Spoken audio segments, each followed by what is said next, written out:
Cet esprit de résistance et de solidarité au niveau de la société, au niveau du village, au niveau de l'entreprise, voire de la famille élargie, c'est dans la tradition, dans l'histoire de l'Ukraine.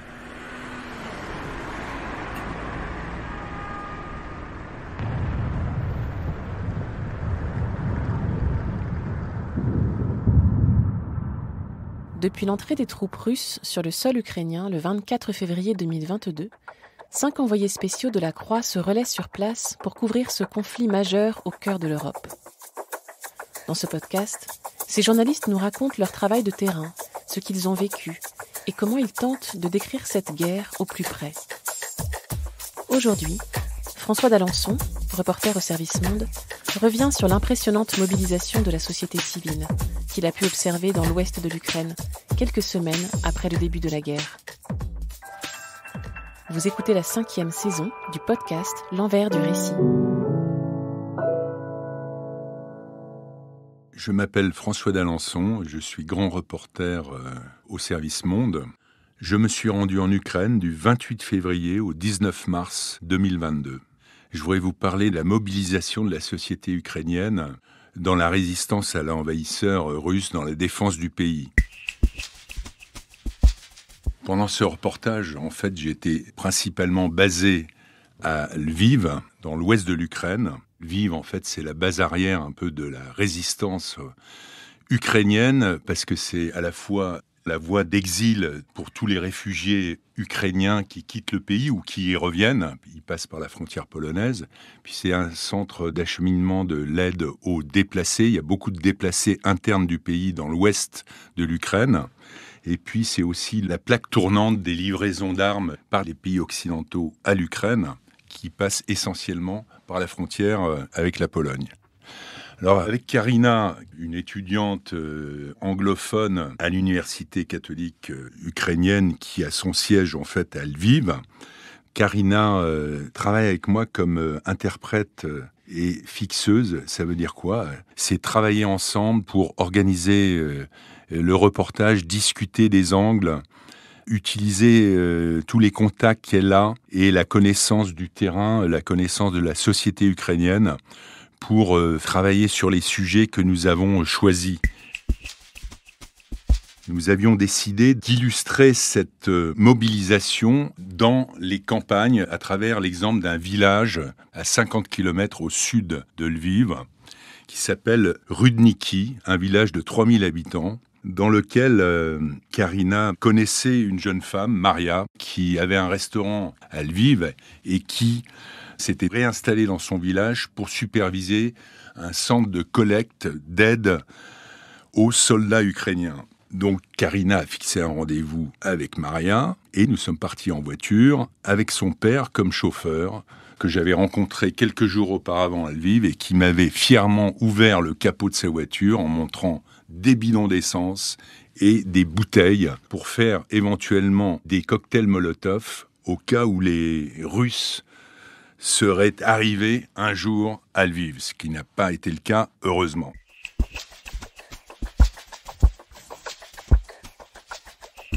Nous arrivons dans ce petit village, c'est un microcosme de l'ouest ukrainien. Il y a une statue de Taras Shevchenko, c'est le poète ukrainien par excellence, c'est le héros de la résistance ukrainienne, et puis une église et un monument aux morts de la Seconde Guerre mondiale. Et là, surprise, une grande barre en travers de la route, et nous sommes obligés de nous arrêter, de nous garer sur le côté.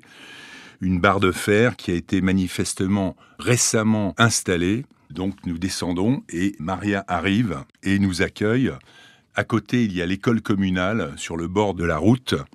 Et cette école communale qui est fermée puisque le conflit a commencé déjà depuis une dizaine de jours. Et l'école est transformée en fait en centre de collecte de l'aide aux soldats qui sont sur le front. L'aide aux soldats, c'est quoi ? C'est l'aide humanitaire, de l'aide en termes de nourriture éventuellement, mais surtout de l'équipement de base du soldat, le vêtement, les chaussures, le gilet pare-balles, le sac de couchage.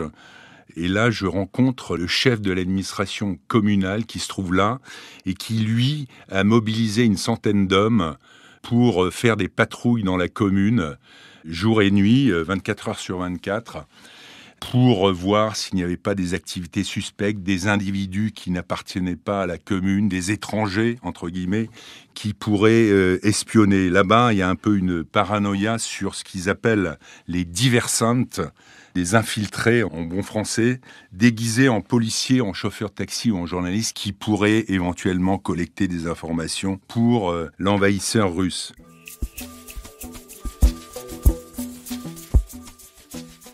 Parmi cette équipe de bénévoles qui travaillent avec Maria, il y a Elena, une des volontaires, qui me montre une photo d'un soldat, Volodymyr, qui vient de tomber sur le front. En fait, il a été évacué après avoir été blessé dans un hôpital et il vient de mourir. Et là, comme pour d'autres avant lui, tout le village l'a accompagné au cimetière et la scène va se répéter dans les semaines et les mois qui suivent. Maria a une préoccupation essentielle au moment où je la rencontre. Elle vient en fait de recevoir un appel téléphonique d'un ami qui est sur le front à Mykolaiv. Mykolaiv, c'est un port ukrainien dans le sud-est de l'Ukraine, juste à côté d'Odessa. Et cet ami lui dit « Nous n'avons pas d'appareil de vision nocturne, est-ce que tu pourrais faire quelque chose ?» Et donc Maria se préoccupe de savoir où elle pourrait trouver ces équipements, et bien évidemment, il n'y en aura pas en Ukraine, et donc elle est en train de réfléchir à qui elle pourrait contacter à l'étranger pour faire venir une caisse de ces types d'équipements à la frontière polonaise et aller la chercher. Voilà un peu ce type de mobilisation qui s'est répété un peu dans toute l'Ukraine et qui continue. De retour à Lviv, j'ai voulu quand même avoir un point de vue un peu plus global sur tout ça. J'appelle un de mes contacts à Kiev, c'est Volodymyr Yermolenko, c'est un jeune intellectuel ukrainien qui est rédacteur en chef d'Ukraine World, un site anglophone d'information ukrainien. Je lui raconte un peu notre journée avec Karina, ma traductrice, et Maria, la jeune femme qui supervise cette collecte d'aide pour les soldats. Et il me dit qu'en réalité, cet esprit de résistance et de solidarité au niveau de la société, au niveau du village, au niveau du quartier, au niveau de l'entreprise, voire de la famille élargie. C'est dans la tradition, dans l'histoire de l'Ukraine, ça existait depuis très longtemps, du temps des Cosaques. Et cette mobilisation horizontale, c'est ce qui m'a le plus frappé à ce moment-là, sans attendre les ordres du gouvernement à Kiev ou des gouvernements régionaux.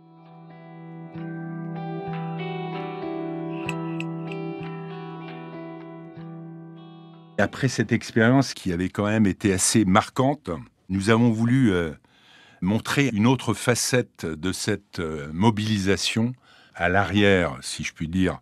L'arrière du front, c'est aussi les femmes, les sœurs, les épouses, les mères, les fiancées des soldats. Et le soutien des familles est très important pour le moral des troupes, puisqu'ils sont en liaison souvent quotidienne à travers le téléphone portable.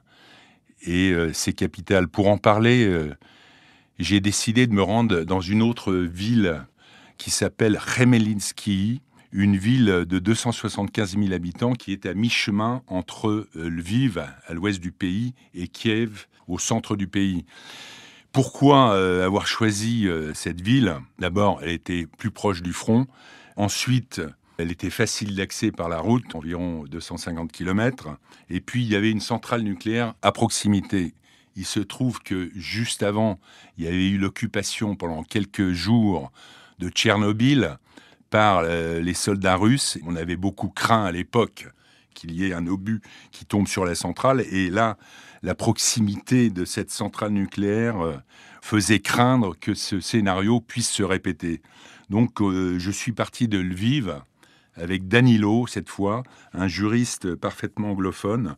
Je l'avais rencontré quelques jours auparavant. Il avait accepté de travailler avec moi comme traducteur et fixeur. Et il avait aussi des contacts dans cette ville. Et entre autres, Alia Wozniak, 45 ans, avocate. Alia a un mari colonel de réserve mobilisé dans la défense territoriale. Elle a aussi son frère, soldat professionnel, sergent dans une unité d'artillerie de l'armée. Et elle nous a donné rendez-vous dans un café à la sortie de la ville. Et immédiatement, la conversation s'engage. Elle raconte sa vie quotidienne qui est faite de beaucoup d'angoisse en réalité au bout du portable, parce que en gros, il y a au minimum 2 appels téléphoniques par jour, l'un de son frère, l'autre de son mari. Donc, pas facile, d'autant plus qu'ils ont une fille de 7 ans qui est à la maison, les écoles sont fermées. Et Alia doit aussi travailler, elle est avocate, elle continue à aller au tribunal. Et tout ça transmet une détermination, une volonté de faire face pour les siens, pour le pays. Et c'est à la fois impressionnant et aussi émouvant parce que c'est une femme très consciente du danger que court son mari, que court son frère, et en même temps très déterminée. C'est déchirant à plus d'un titre pour elle. Pourquoi ? Parce qu'elle est russophone. Elle a fait ses études en Russie, des études universitaires de droit. Et du côté de sa mère, tout le monde habite en Russie. Et tout récemment, elle vient de parler avec un de ses cousins en Russie qui lui dit « L'armée russe est venue pour vous libérer des nazis, tu n'as rien à craindre ». Et bien évidemment, ce mur de la propagande russe les sépare et elle me dit qu'elle a cessé de communiquer avec sa famille en Russie.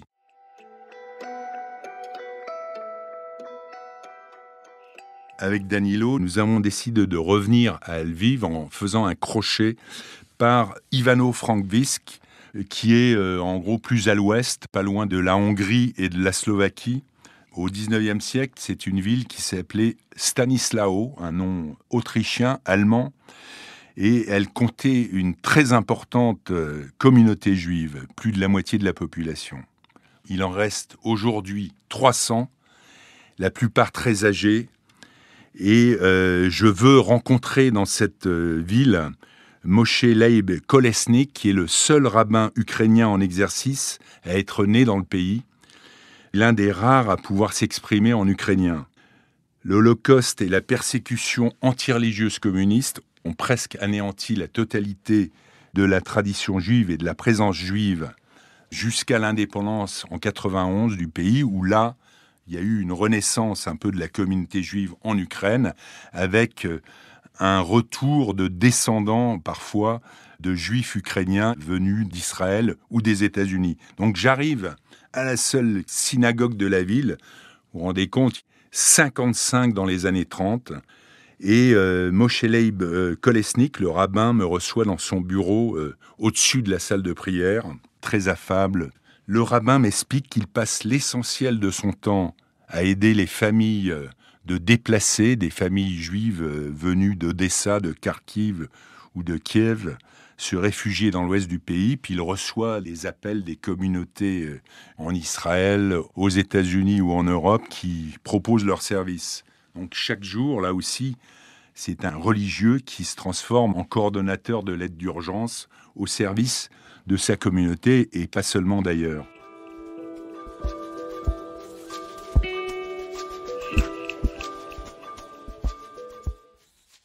Tous les reportages ont une fin, malheureusement. Alors, quand on quitte un pays en guerre, on a un peu un sentiment de désertion, de quitter le terrain de bataille, même quand un autre journaliste de la rédaction prend le relais. Je ne peux pas m'empêcher de penser que cette guerre au cœur de l'Europe me rappelle le conflit dans l'ex-Yougoslavie dans les années 90. Sauf que là, c'est pas du tout la Serbie de Slobodan Milosevic qui veut garder le pouvoir dans l'ex-Yougoslavie.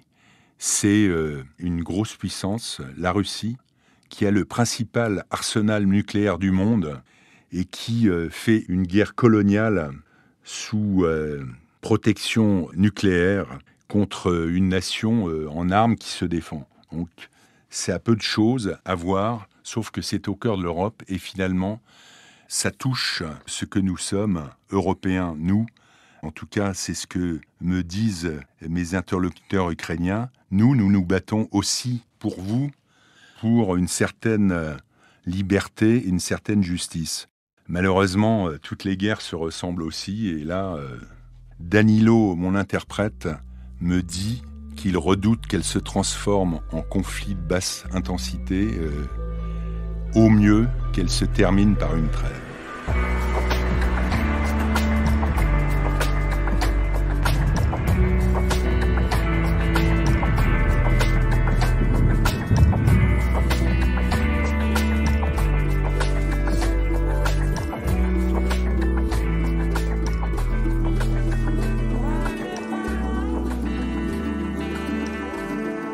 Vous venez d'écouter un épisode de la 5e saison de L'Envers du récit.